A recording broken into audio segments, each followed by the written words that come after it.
Mungkin pertanyaan ini kedengarannya aneh ya. Gimana bisa sih ibadah yang kelihatannya tulus, yang khusyuk banget, malah bisa bikin kita salah jalan?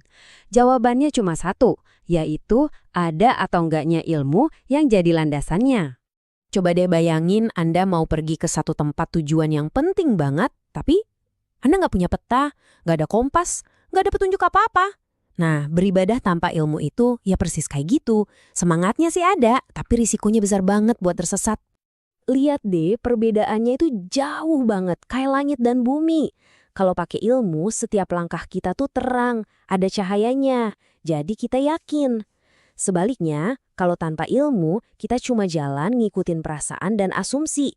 Risikonya, wah bukan cuma amalan kita bisa ditolak, tapi yang lebih bahaya, kita bisa tersesat. Nah, ini dia prinsip utamanya.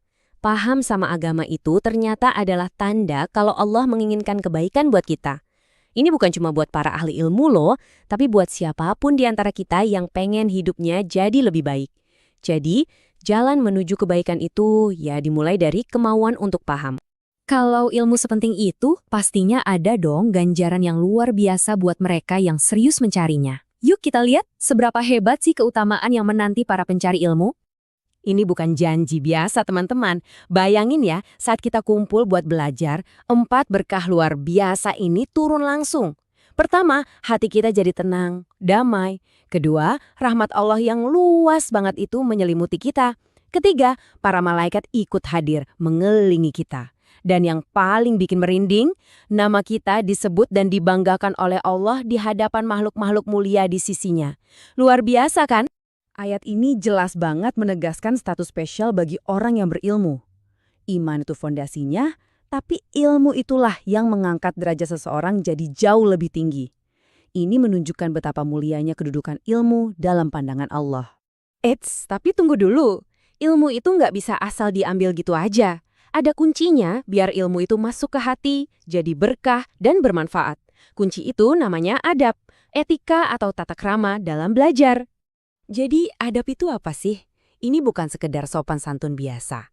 Ini adalah soal attitude hati dan perilaku kita yang menunjukkan rasa hormat pada ilmu itu sendiri, pada gurunya, dan pada proses belajarnya. Adab inilah yang mengubah informasi biasa menjadi ilmu yang berkah. Setidaknya ada 3 pilar utama adab yang wajib kita punya. Pertama, ikhlas. Niat kita belajar itu murni karena Allah, bukan biar dibilang pinter atau buat menang debat. Kedua, mahabbah alias cinta. Kita harus punya rasa cinta sama ilmu dan hormat sama para pembawanya. Dan yang ketiga, tawadu atau rendah hati. Semakin belajar, kita harusnya semakin merasa, wah ternyata saya ini belum tahu apa-apa. Oke, kita udah tahu pentingnya ilmu dan adabnya. Sekarang pertanyaan praktisnya, ilmu apa sih yang wajib diketahui oleh setiap orang tanpa terkecuali buat kehidupan sehari-hari? Nah, inilah yang disebut ilmu fardu ain. Anggap aja ini kayak kurikulum wajib pribadi buat kita semua. Ini adalah pengetahuan minimal yang harus kita punya supaya ibadah harian kita benar dan bisa kita pertanggungjawabkan nanti. Dan ini tuh praktis banget loh.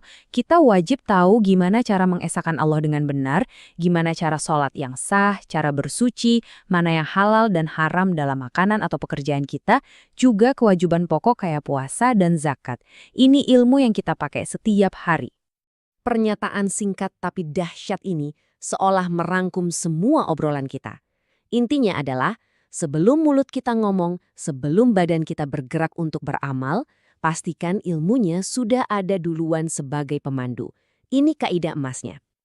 Oke, sebagai penutup, mari kita renungkan sejenak. Apa sih nilai sejati dari ilmu? Ilmu itu bukan cuma sekumpulan informasi, tapi sebuah warisan. Dan bukan sembarang warisan, tapi warisan yang paling berharga. Coba kita resapi kalimat ini. Para ahli ilmu itu ditempatkan di posisi yang sangat mulia, yaitu sebagai pewaris dari para nabi. Pertanyaannya, apa sih yang mereka warisi? Dan inilah jawabannya. Warisan terhebat dari para utusan Tuhan itu ternyata bukanlah emas, perak, atau kekayaan duniawi. Warisan mereka yang abadi adalah ilmu. Siapapun yang mengambil ilmu, berarti dia telah mengambil bagian dari warisan kenabian yang tak ternilai harganya.